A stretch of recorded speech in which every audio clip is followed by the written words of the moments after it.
Welcome back, it's Lucy and Ellie from Roman Found, and we are back in the Roman field, or should we call it the Viking field? Last time we visited this field, we left with a piece of Viking Hack Silver, so we simply couldn't resist returning to scour back over that spot. There's just one problem, the weather forecast.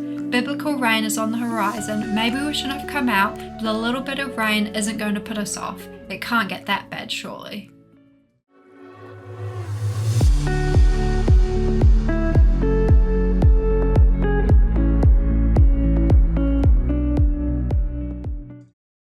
We are here in the countryside of Lincolnshire, a county that in itself is pretty ancient. From the Romans to the Anglo-Saxons, the Vikings and the Normans, people couldn't keep their hands off this rich agricultural county.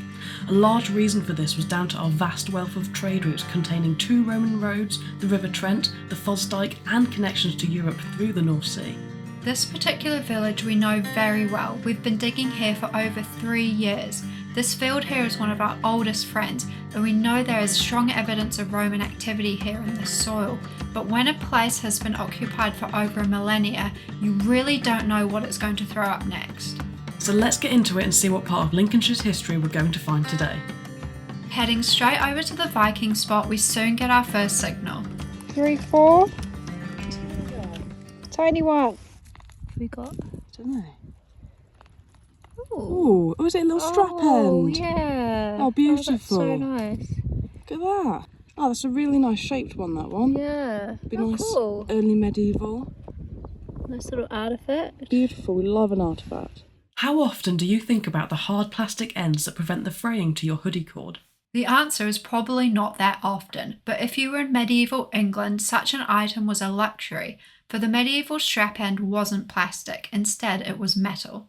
At this time, clothing was generally worn for necessity, comfort and display, and one of the only opportunities for the display of class and wealth was through the choice of materials and decorations, in particular metal decorations. It did indeed matter how fancy your strap ends were, but if you were from the lower classes then the system was already working against you, as your clothing was considered in order to decide how much tax you should pay. Therefore, this strap end is a very simple design, where the copper sheet would have been folded around the end of a strip of fabric and then riveted into place through the drilled hole present in the circular top attachment.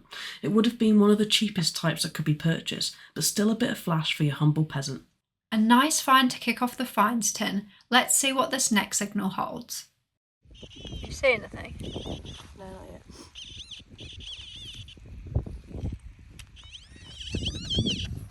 Definitely something in there. There. Oh, it is a Roman. It is a little Roman look. Maybe they're not rotated numbers anymore. Ooh, it's got detail. Oh, I don't know. Should we go over a little clean? Yeah. Oh, I think there's detail on that. Let's clean it. Let's clean it.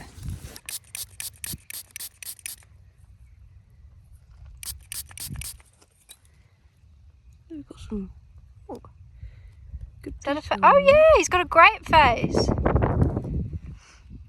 Wow. You see him? No, I haven't spotted it yet. He's facing me.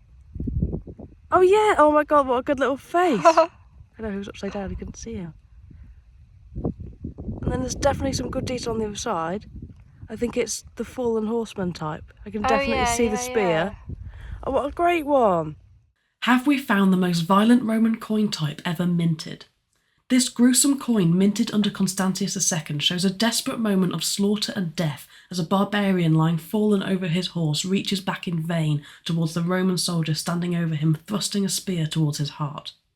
This imagery was a favourite type of Constantius II, an emperor whose reign saw constant warfare on the borders against barbarians. However, ironically, he actually operated a relatively defensive foreign policy, which received much criticism as much of the Roman Empire was obsessed with the idea of conquest and expansion. But Constantius, facing lots of interior struggles such as civil wars within the empire itself, chose instead to conserve military strength. Maybe he preferred this coin reverse as it projected a strong military image to the critics against him. If you want to see more epic finds like this one, then be sure to hit that subscribe button and support our channel.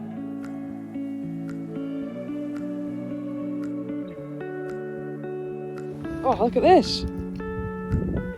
Found a huge piece of pottery.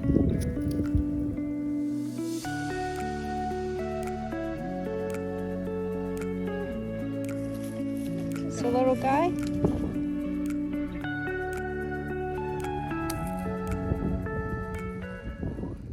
some kind of artifact? Do you think it's a Yeah. piece of buckle? Maybe. Or, I don't know. Strange. It's like a little Interesting bone. artifact. Does look like a tiny bone, doesn't it?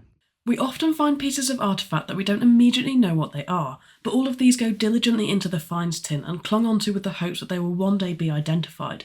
Sadly, this piece's day hasn't come yet and it still remains a mystery, but we will keep on looking.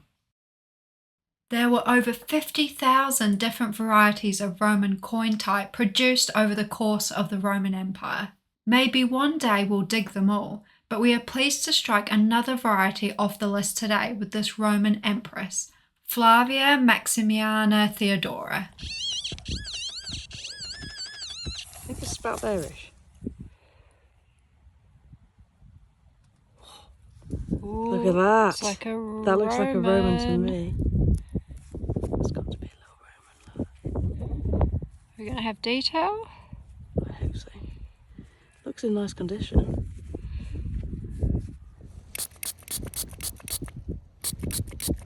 Ooh, look at that There's little a little guy on there. guy.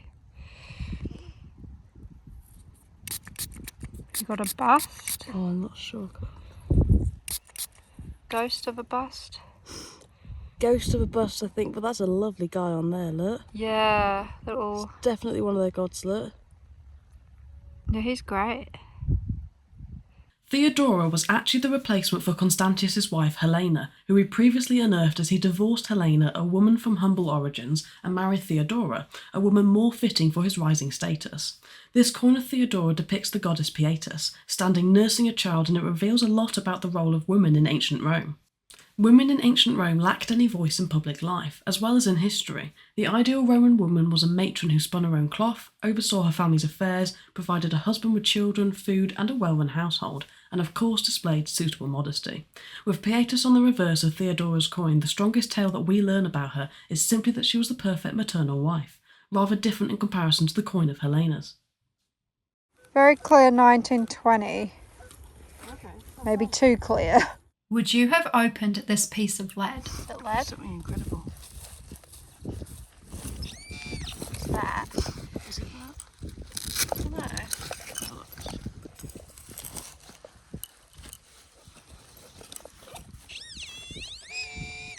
Huge Massive bit of lead. Look at that. Folded. Anything in there? Huge bit Oh, of it's quite a folded lead. interesting shape. It is an interesting shape, look. It's like a taco. Anything inside it? Could be. One thing that coins have been used for throughout history, apart from in transactions, is as offerings.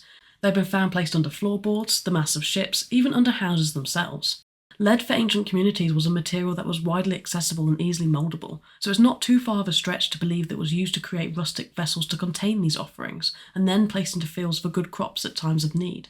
Sadly, there were no coins hiding inside this folded piece. Sadly, no gold for us today. Just a piece of Just lead. a piece of lead inside a piece of lead. Hi. It's kind of cool though. Quite cool.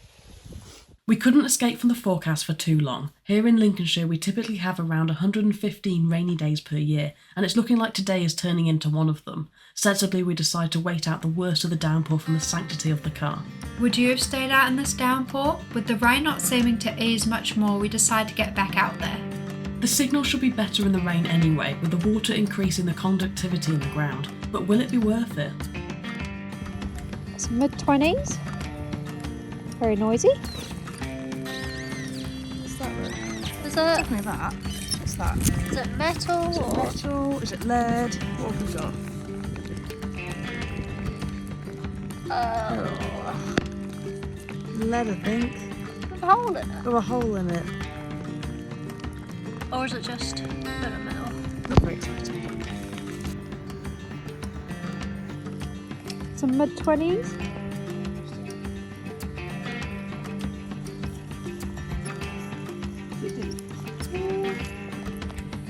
What have we got here? It's a bit of machinery. Yeah, looks like a bit of machinery. It's a very drilled hole, isn't it? Yeah.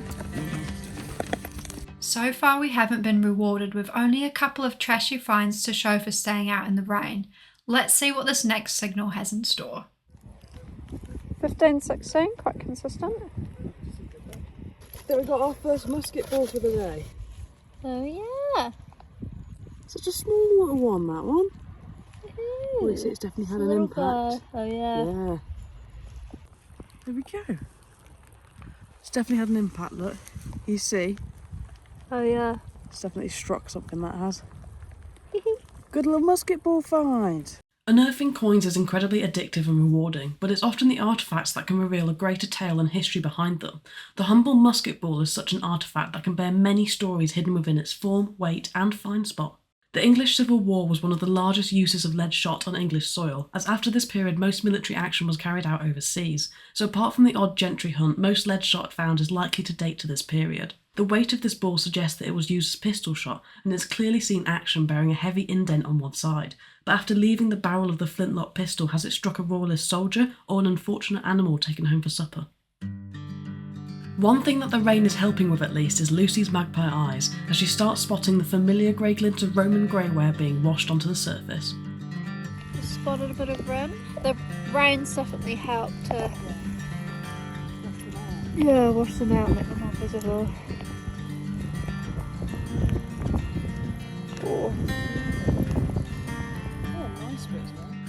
Greyware was used throughout the Roman Empire and is the most common type of Roman pottery that occurs in the fields. It makes up 80% of Roman pottery found here in Britain and would have been used by all domestic Roman societies from the poorest to the richest. It's essentially the Victorian blue and white ware for the Romans. Spotted another bit that looks quite good. Oh wow. Yeah. It's lovely. Wow. That's a rim. Chunky. Beauty.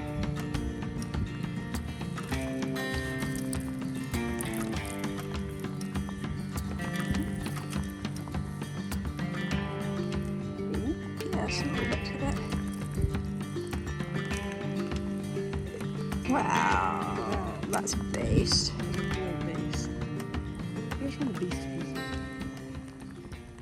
Quite often when metal detecting, you come across objects such as this one. Objects clearly created for a purpose, but one that is almost impossible to identify. They often get squirreled away as lead weights, gaming pieces, counters, or tokens, or simply named as all of the above. Some 20s, bit jumpy. Oh look. Ned, can you say? Like lead. Looks like lead. Ooh, Ooh. is it a spindle wall? Oh, it's like a spindle wall to me. Ooh. Hang Oh, on. wait. It's not got a hole through this side. It's only got a hole on one side. Maybe it's a weight. Could easily be a weight. Interesting. Fascinating. But what do you think this could be? Weight is often an important factor when dealing with lead objects, especially as the currency of the past had heavy importance on weight value. So it weighs 23 grams, a curious figure that doesn't fit the traditional weight system at the time, but here are a few options that we have come across in our research. Option number 1, 23 grams happens to be the standardised 20-bore carbine shot dating from the 18th century. Is this a flattened musket ball? But then what is the pierced depression in the bottom for? Option number 2, quite interestingly, and especially when thinking in context of the Viking Hack Silver that we unearthed in our previous visit, 23 grams equates to 1 aura, the Viking ounce that was used in the Viking weight system that governed transactions made in silver bullion.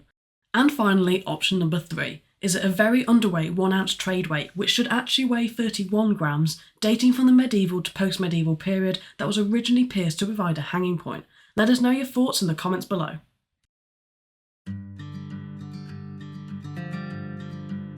Some more 20s very close by.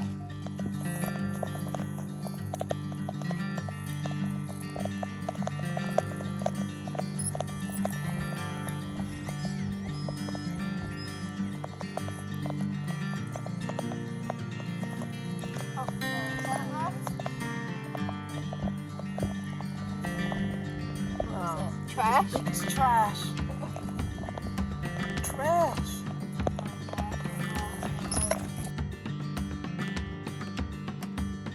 So I've got a surface find.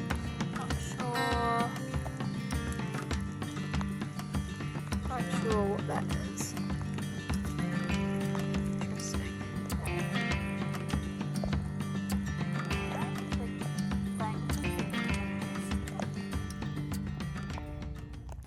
Good 1920. Is it a penny?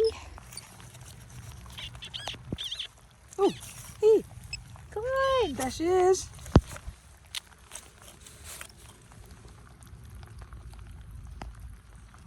Huge coin. Toasted one. Toasted 17th century penny, I think. What's this? No detail on it.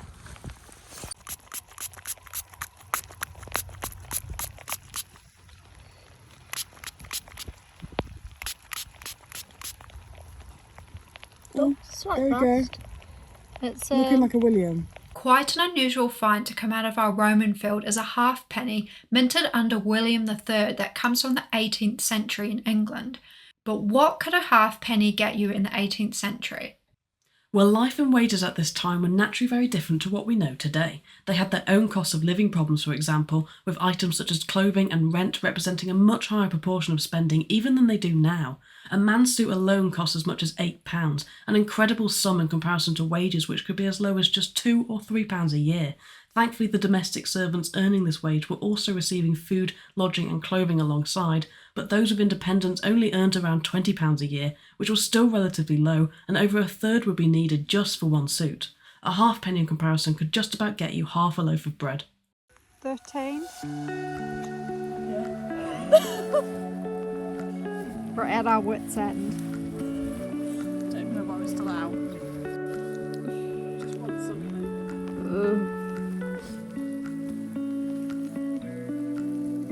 Ending the day bedraggled and sodden, with Ellie rather concerned about the damage soon to be caused to her car interior, was it worth it? Let us know. If you didn't catch our previous visit to this field, then you must check it out as we unearth our first piece of Viking Hack Silver. Thanks for watching. If you're feeling inspired by our adventures and want to get out digging, then we've got a 10% discount code at LP Metal Detecting, so treat yourself to some new gear. The link's in the description.